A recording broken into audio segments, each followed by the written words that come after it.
निम्न को P बटा Q के रूप में अर्थात परिमेय संख्या में व्यक्त कीजिए, है ना। किसी भी दशमलव भिन्न को परिमेय संख्या के रूप में बदलना होता है, ठीक है। उसको कैसे बदलेंगे देखते हैं। दिया है निम्न को P बटा Q के रूप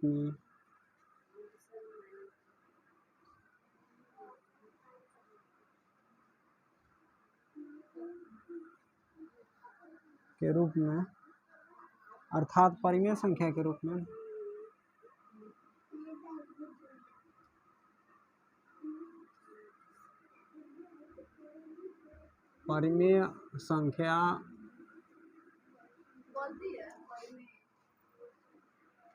परिमेय संख्या के रूप में लिखिए, व्यक्त कीजिए।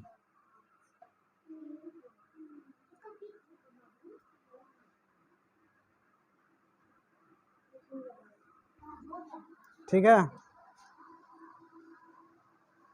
तो इसमें P बटा Q के रूप में चेंज करना है। पहला देखते हैं।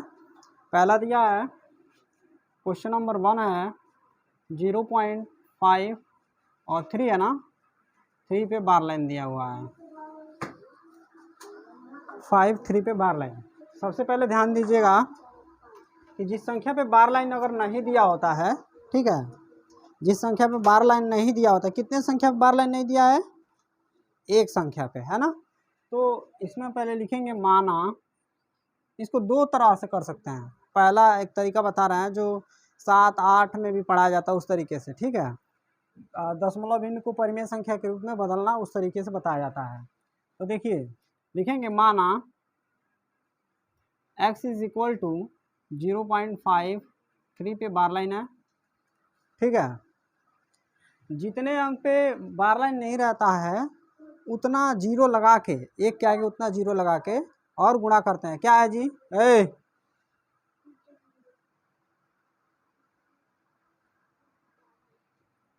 शांति से बैठो। तो उतना मतलब जीरो लगा, सॉरी, उतना मतलब एक के आगे उतना जीरो लगा के और दोनों पक्षों में गुणा करना होता है, ठीक है। तो लिखेंगे दोनों पक्षों में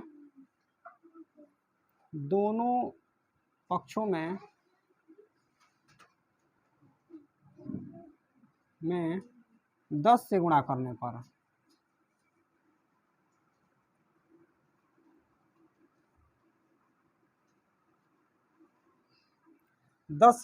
पर, यानी कि 10 से गुणा करने का मतलब ये हुआ कि एक अंक के बाद एक संख्या पे बार लाइन नहीं है, ठीक है। तो हम क्या करेंगे, वो ऑन कर दो। तो इसमें एक क्या करेंगे, जीरो लगा के और गुणा कर लेंगे, ठीक है। यहाँ हो जाएगा x इज इक्वल टू 0.5 3 पे बार लाइन इंटू 10 इधर भी कर लेंगे, इंटू 10 इधर भी कर लेंगे, ठीक है। दोनों पक्षों में 10 का गुणा हो गया। तो जब 10 का गुणा करेंगे तो यहाँ हो गया 10x इज इक्वल टू, इसमें जब गुणा किए तो 10.1 अंक इस पार आ जाएगा, यानी कि 5.3 पे बार लाइन हो गया, ठीक है। तो ये हमारा समीकरण 1 हो जाएगा, ठीक है। समीकरण 1 यहाँ पे लिख लेते हैं ऐसे, समीकरण 1, ठीक है। इसको हम समीकरण 2 बना लेंगे,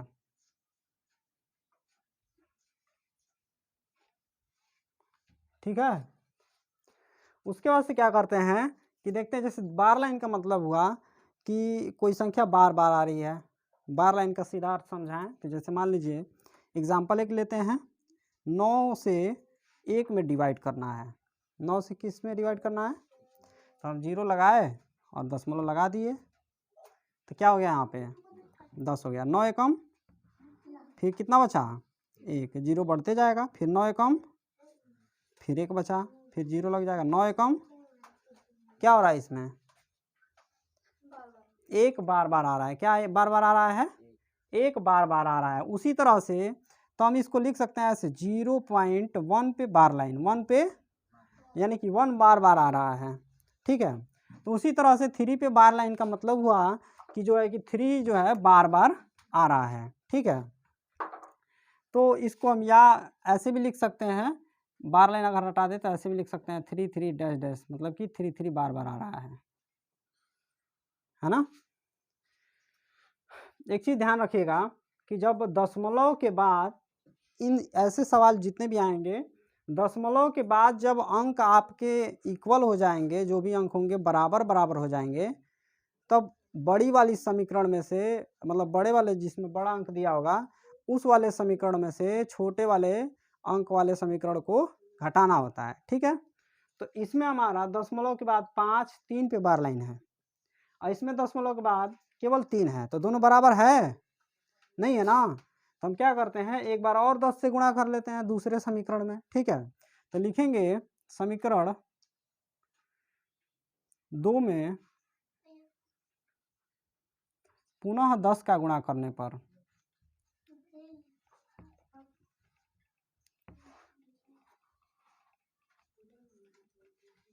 ठीक है, तो जब हम पुनः 10 का गुणा करेंगे तो यानी कि 10 यक्स था पहले, यहाँ पे 10 यक्स इज इक्वल टू 5.3 पे बार लाइन है ना, तो इधर भी 10 का इंटू, इधर भी 10 का इंटू कर दिए, तो 10 दाम 100 यक्स, 100 एक्स हो गया। अब इसमें मल्टीप्लाई किए तो 3 बार बार आ रहा है, यानी कि 5.33 ऐसे है। और जब 10 का हमने गुणा किया तो क्या हुआ, दशमलव फिर एक अंक इस पार आ जाए, यानी कि 53 दशमलव फिर 3 3 रह जाएगा। समझ में आ रहा है? मैं शुरू से एक बार फिर समझा दूंगा, पहले इसको समझिए। तो यहाँ हो गया 53.333 और डैश डैश लगा दिया, यानी कि देखिए समीकरण 2 में देखिए दशमलव के बाद 3 3 है। समीकरण 3 जो हमने बनाया इसको समीकरण 3 बना लेते हैं, इसमें भी दशमलव के बाद क्या अंक है, दशमलव के बाद मैं बताया हूँ कि जब बराबर हो जाएगा तो बड़ा अंक जिस समीकरण में रहेगा उसमें से छोटे वाले को, तो दशमलव के बाद इसमें भी 3 3 आ गया और दशमलव के बाद इसमें भी 3 3 है, दोनों बराबर हो गया ना। जब दशमलव के बाद वाला केवल बराबर करना होता है। सवाल को जैसे देखिए, सवाल पढ़ने का मतलब ये हुआ कि आप इसमें के फार्मूले को समझिए कि आखिर हम इस सवाल को कैसे इजीली हल कर सकते हैं। तो इजी हल करने के लिए मैं बता रहा हूँ, ट्रिक बता रहा हूँ कि जब दशमलव के बाद आपका अंक दोनों इक्वल हो जाएगा, कई बच्चे होते हैं ना, अब जैसे इतना सवाल लगा देंगे, समीकरण 1 हो गया ये और समीकरण 2 हो गया, और उसके बाद से घटाएंगे तो सवाल गलती आने लगता है। समीकरण 2 में से 1 को घटा देंगे,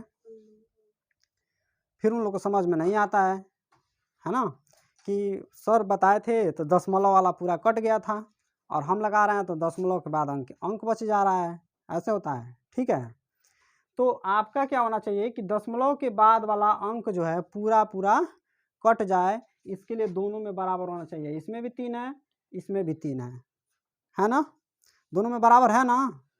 तो चलते हैं, लिखेंगे समीकरण, रीजन यही है कि दशमलव के बाद वाला अंक पूरा हमारा कट जाना चाहिए, इसका रीजन यही है। क्यों बराबर करते हैं, क्योंकि हमारा दशमलव के जो बाद वाला अंक मिल रहा है वो क्या हो जाना चाहिए, कट जाना चाहिए। तो हम घटाते हैं, देखते हैं कटता है कि नहीं। समीकरण 3 में से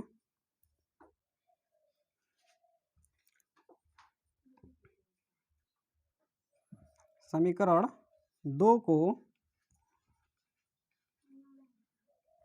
घटाने पर, ठीक है, समीकरण 3 में से समीकरण 2 को घटाना है। चलिए, तो समीकरण 3 में दिया 100x is equal to 53.33, dash dash लगा देते हैं, मतलब 3 3 बार बार आ रहा है। और समीकरण 2 में दिया था 10x is equal to 5.33 dash dash. देखिए, तो ये 3 3 इक्वल इक्वल है तो कट गया ना, कट गया ना। जो इसमें बच रहा है यानी कि 53 में से 5 को घटा लेना है, तो कितना बचेगा, 48 बचेगा, यानी 48। और इधर बचेगा 100 में से 10 गया तो 90x इज इक्वल टू इतना। अब इसको पक्षांतर कर लेते हैं, पक्षांतर का मतलब इसको इधर भेज लेते हैं, तो x और 90 को इधर भेज देंगे तो 48 रहने दो, 48 बटा में 90, ठीक है। काटते हैं, इसको काटते हैं, 2 से काटेंगे तो 24 बार में, और ये जाएगा 45 बार में, फिर 3 से काट लेंगे तो 8 बार में, और ये जाएगा 15 बार में। आ गया 8/15 आया है ना। तो ये हो गया, थोड़ा लॉन्ग मेथड है, लॉन्ग है, इजी है, लॉन्ग है लेकिन क्या है, इजी, आसान है।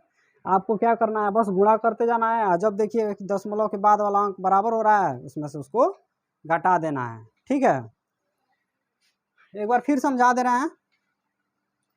0.53 पे बार लाइन दिया हुआ है, जितने अंक पे बार लाइन नहीं होगा उतना एक के आगे उतना जीरो लगाएंगे। जैसे कि एक अंक इसमें है तो एक जीरो लगाएंगे, समझ में आया। तो उतना जीरो लगा के और समीकरण में दोनों पक्षों में गुणा करना होता है। तो दोनों पक्षों में हमने 10 से गुणा किया, 10 से जब गुणा किया तो हमारा 10.5 के इस पार आ गया, यानी कि 5.33 हो गया।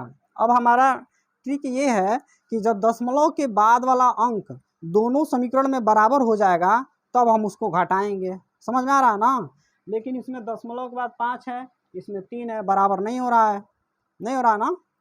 तो हम फिर बराबर करने के लिए लिखे हैं कि समीकरण 2 में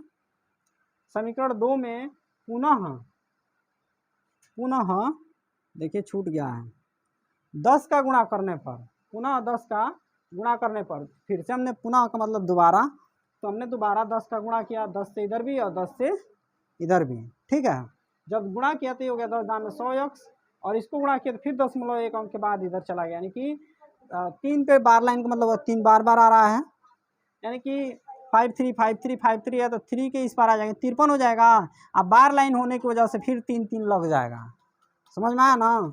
तो अब देखिए इसमें भी 3 हो जा रहा है, इसमें भी 3 यानी कि बराबर हो जा रहा है ना, बराबर हो गया ना। अब जब बराबर हो गया तो घटा लेंगे, समीकरण 3 में से समीकरण 2 को घटाने पर, समीकरण 3 दिया है 100x इज इक्वल टू 53.33, और समीकरण 2 में दिया था 10x इज इक्वल टू 5.33, घटाए तो 3 कट गया, और 53 में से 5 गया तो 48 बचा, इसको इसे इधर घटा दिए तो 90 बचा, 90 को इधर भेज दिया तो 48/90 हो गया, और इसको जब काटा गया तो 8/15 मिला। ठीक है, शॉर्ट मेथड में देखिए, जैसे कि इसको छोटा रूप में कैसे करेंगे,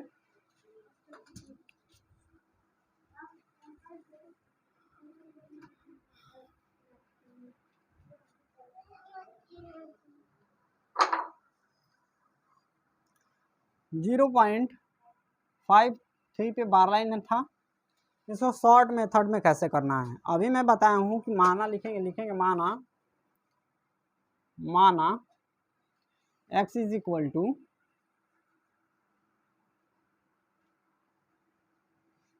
0.53 पे बार लाइन।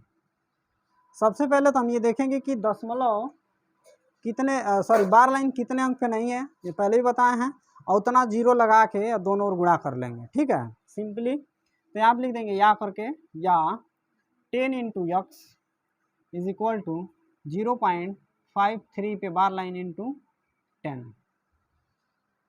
ठीक है, गुणा करें तो यहाँ पर आ गया आपका 10, और यहाँ पर हो गया 5.3 पे बार लाइन हो गया।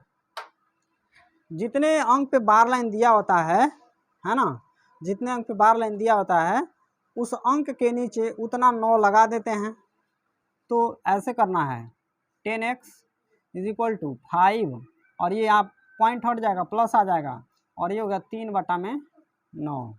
ये फार्मूला है इसका, जितने अंक पे बार लाइन होगा उसके नीचे उतना 9 लगा देना है। 2 अंक पे बार लाइन होगा तो 2 9 लगाएंगे, नीचे 99 लिखेंगे, यानी कि है ना, 3 अंक रहेगा तो 999, समझ में आ रहा है ना। चलिए आगे देखते हैं। तो 10x is equal to 5 plus, यहाँ पे इसको प्लस करते हैं, 9 × 5 = 45 और 3 48/9। 10 को इधर भेजेंगे तो ये नीचे आ जाएगा, इधर इंटू में गुणा में है तो ये भाग में चला आएगा, नीचे चला आएगा। तो x इज इक्वल टू 48 और बटा में 9, ये नीचे आके इसमें गुणा कर लिया 10, तो x इज इक्वल टू 48/90। काट लेते हैं इसको, किससे कटेगा, 6 से, 6 × 8 = 48, अब 15 छक्के 90 होता है, तो 15, 8/15 ऐसे भी आएगा।